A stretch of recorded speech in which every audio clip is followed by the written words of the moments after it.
Então salve sua própria pele. Era nisso que os coreanos acreditavam intimamente. Salve sua família, enche sua barriga. Fique atento e seja cético em relação às pessoas que estão no comando.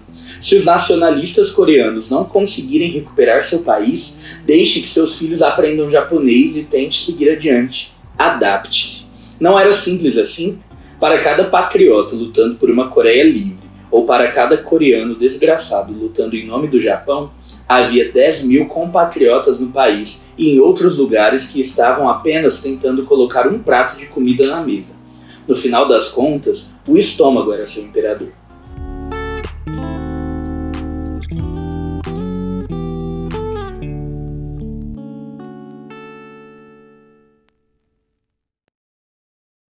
Oi pessoal, eu sou o Rony do Cabeceira e hoje a gente vai conversar um pouco sobre esse livro chamado Patin, escrito pela escritora sul-coreana Min Jin Lee. Esse livro foi publicado em 2017 e por isso eu o trago hoje, durante o mês de maio, que a gente está aqui no Cabeceira falando sobre livros contemporâneos, livros que foram escritos por pessoas que ainda habitam entre nós ou que, enfim, fizeram parte, de certo modo, da nossa geração, digamos assim. Tá entendível, né?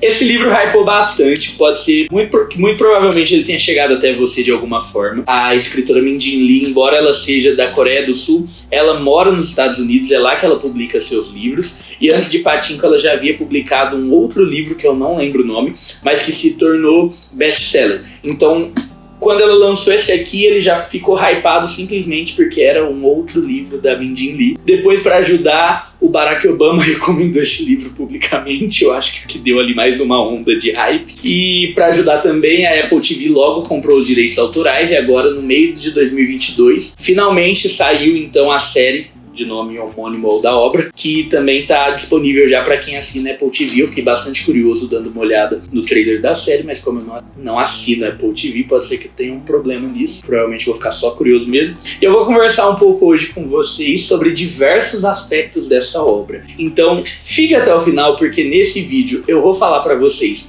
um contexto histórico que vai permear aqui grande parte das histórias que vão acontecer nesse livro. Eu vou falar um pouco sobre o enredo dele, as minhas impressões acerca da obra, e eu vou também explicar, é óbvio, o nome desse livro, Pachinko, que eu tinha uma interpretação muito diferente quando eu peguei ele na mão sem saber absolutamente do que se tratava. Bom, antes de mais nada, sobre o que esse livro se trata.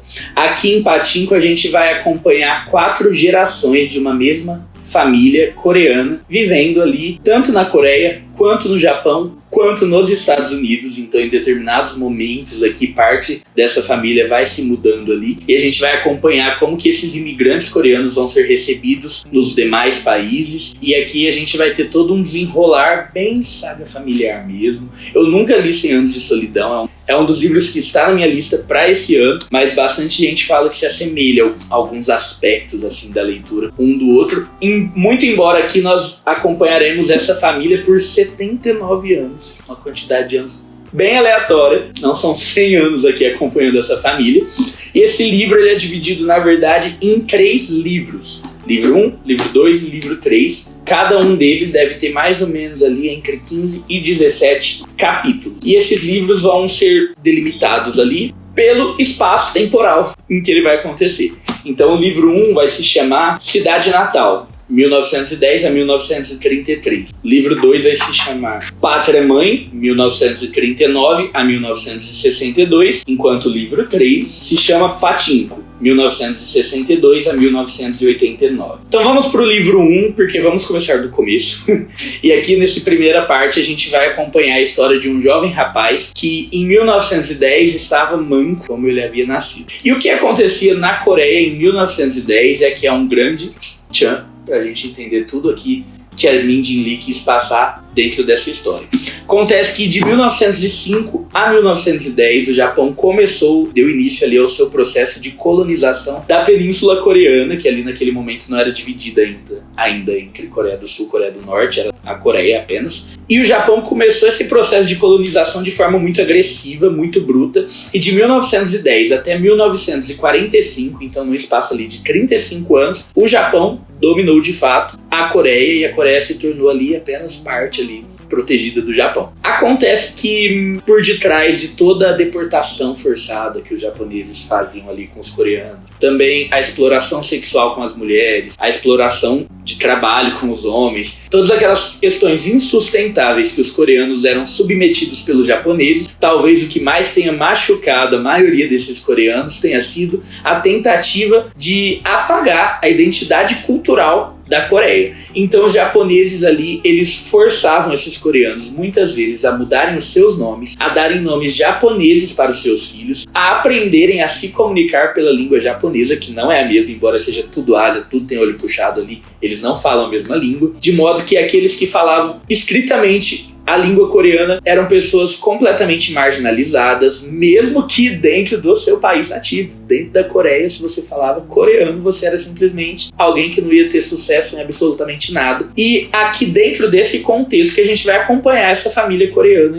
então já dá pra você perceber que vai ter sim muito drama durante todo esse livro, que é um senhor calhamacinho, né? Tem umas 600 páginas, assim, talvez maior que eu li esse ano até agora. Esse homem então se casa com uma mulher e eles dão à luz a uma filha que se chama Sunja. E essa é talvez a grande protagonista do livro todo. Eu falei aqui que a gente vai acompanhar 4 gerações dessa família, mas pra mim a gente poderia muito bem falar que são os pais da Sunja, a Sunja, os filhos da Sunja e os netos da Sunja. Basicamente que a gente vai acompanhar aqui, muito embora todos tenham um nome próprio, mas ela é a grande protagonista dessa obra toda. E ela é uma personagem muito intrigante, muito divertida. Divertida não é definitivamente a palavra. Ela é uma personagem muito interessante de se acompanhar. A história dos pais da Sunja é narrada de forma muito rápida aqui no livro, de modo que a gente simplesmente apenas saiba como eles se conheceram, como eles tiveram ela, levando em conta que o pai dela era manco e tinha problema, então há toda uma tensão quando eles estão para ter um filho ali, para saber se essa criança ia nascer com algum tipo de problema físico ou não,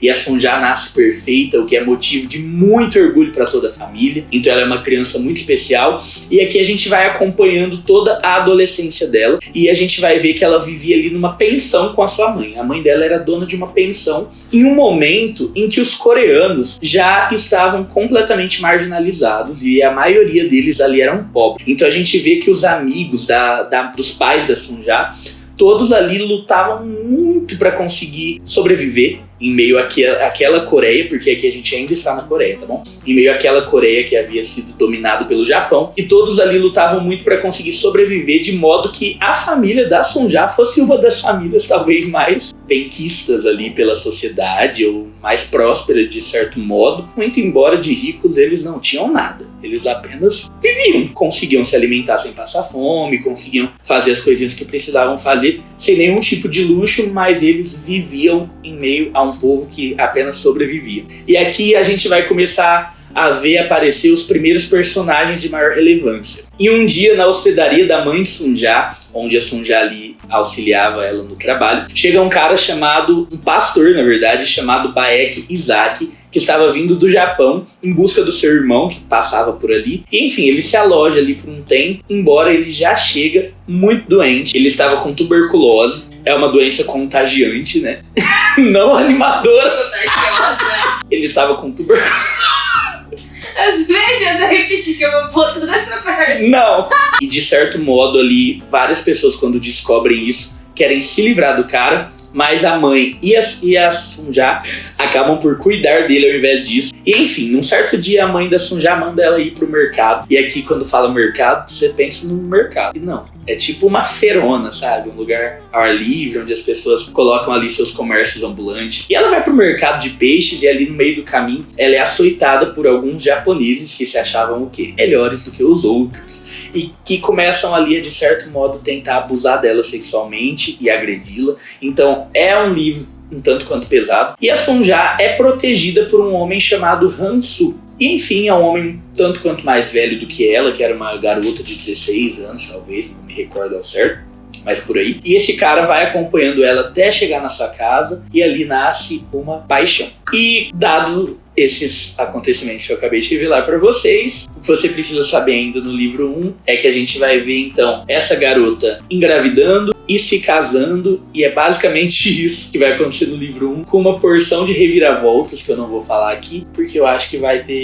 perder um pouco a graça se eu der nome aos bois. Logo no segundo livro, a gente vai continuar acompanhando a vida da Sunja, e a gente vai perceber que ela é desafiada a se mudar para o Japão com seu esposo. E lá então ela vai conhecer seu cunhado, a sua cunhada, a família a qual ela vai pertencer ali, e no Japão ela vai continuar vivendo uma vida extremamente simples. E ainda assim ela vai continuar estando acima de diversos outros coreanos que foram como imigrantes ali para o Japão.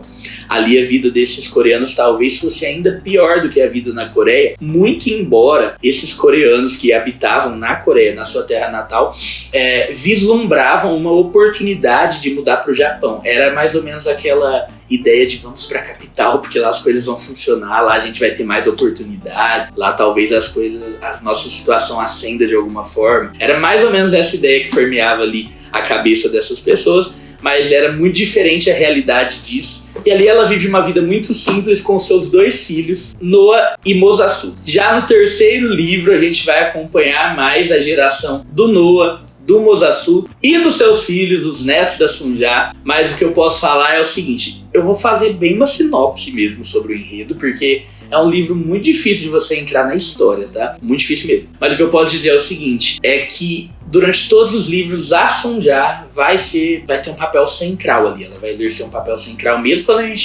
quando ela for simplesmente a avó do pedaço. Ela vai continuar ditando e mudando as coisas por ali durante esse livro Pachinko. E o que seria esse Pachinko?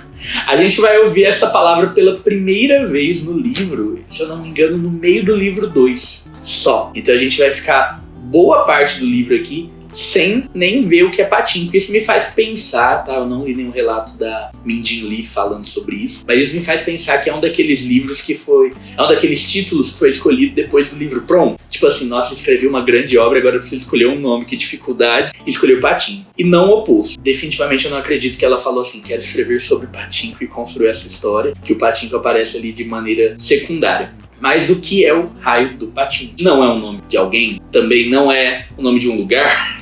Na verdade, Pachinko nada mais é do que uma prática, hoje japonesa muito forte, mas que veio ali dos coreanos, de jogos ilegais, de certo modo. Na verdade, pelo que eu andei pesquisando, ele habita entre um limbo que fica entre a legalidade e a ilegalidade das coisas. É uma espécie de bingo do Japão, que não é parecido com o nosso jeito de jogar bingo, são em máquinas, mas são jogos de azar ali que os japoneses jogam muito, é muito popular e que movimentam a economia em cerca de 90 bilhões por ano, pelas rápidas pesquisas que eu fiz. E esses coreanos que então não têm outra alternativa na vida, encontram ali no Pachinko uma opção para ascender socialmente e melhorar ali talvez as suas condições.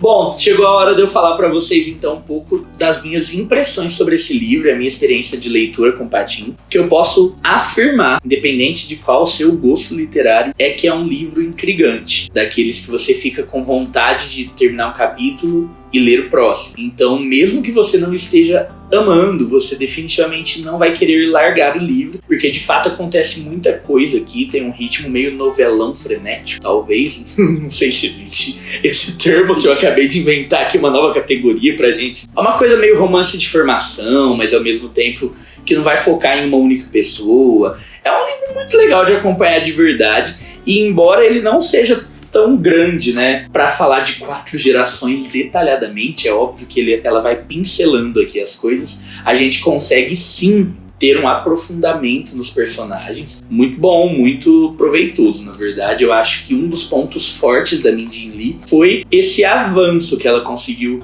colocar em cada um dos personagens. O desenvolvimento deles é muito interessante de acompanhar, e isso pode sim ser refletido, né, ser exemplificado aqui para nós na figura da Sunja, muito embora se a gente parasse para pegar cada um desses personagens aqui, muito provavelmente a gente poderia encontrar isso que eu acabei de falar em cada um deles. Os filhos dela também é muito legal de acompanhar. Ela tem 2 filhos, como eu já adiantei, o Noah e o Mosasu, e eles são muito diferentes entre si. E chega um determinado momento que a gente vai entender aqui o porquê, e eles também vão entender o porquê eles são diferentes entre si.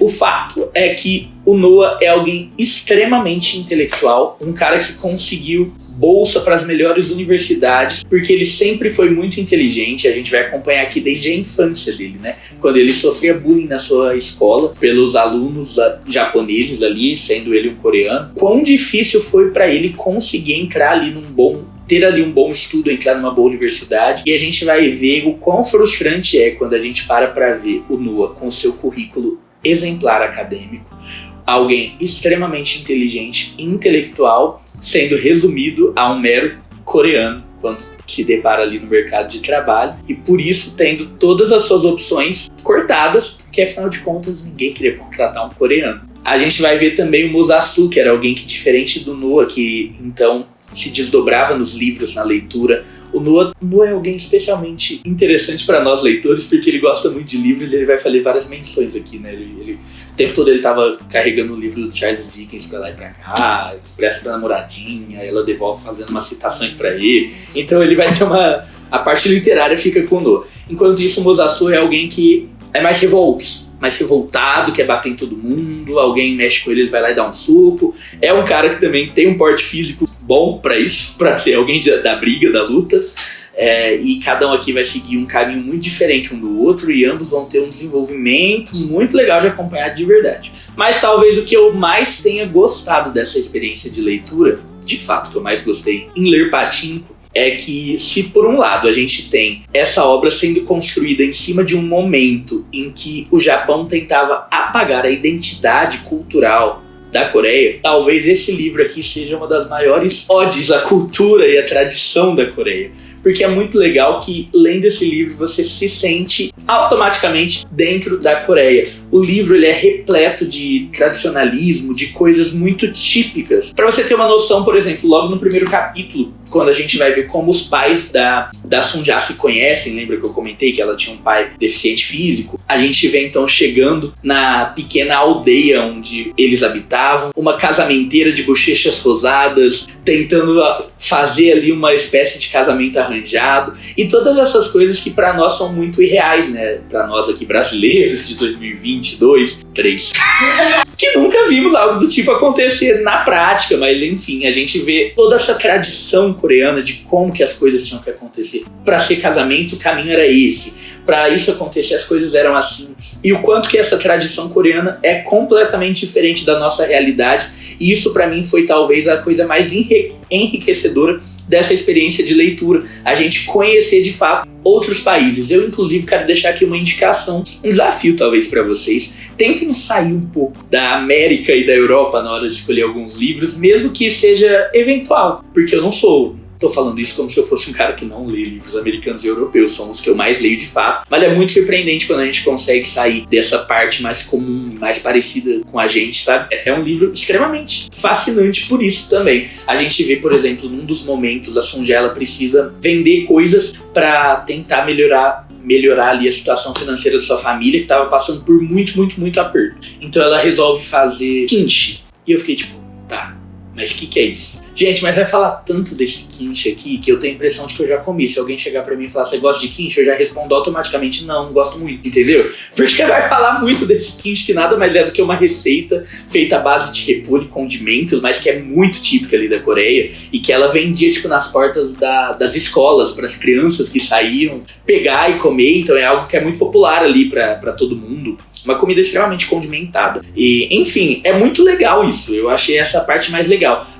Aquilo que eu já comentei dos mercados, né? Então, tinha um mercado de peixe. É tudo ali em volta de um lago, tudo ali meio que vilarejos, pessoas na rua, comerciantes ambulantes. Quando ela começa a vender kimchi, ela também encontra uma dificuldade gigantesca para conseguir o seu próprio pão. A gente era tipo no meio da rua, entendeu? Mas ela fala que primeiro ela parou ao lado do vendedor de bolo e do vendedor de não sei o que. Os dois olharam muito feio para ela teve que ir pro outro canto. Até que ela teve que ficar perto do vendedor das tripas do peixe, porque eram muito fedidas, ninguém queria ficar perto, e ele não se incomodou tanto assim dela ficar ali para vender o seu kimchi. Então é muito legal de acompanhar tudo isso. A gente percebe que ela passa tanto perrengue que tem um momento que ela não consegue comprar o repolho para fazer o seu kimchi, a pobre. E aí chega um momento que o kimchi dela viraliza, um moço de um restaurante contrata ela para fazer o melhor kimchi da cidade no restaurante dele. É muito legal acompanhar essa história. De fato, você não vai conseguir não se envolver positiva ou negativamente. Por se tratar de um romance histórico, é um livro que sim,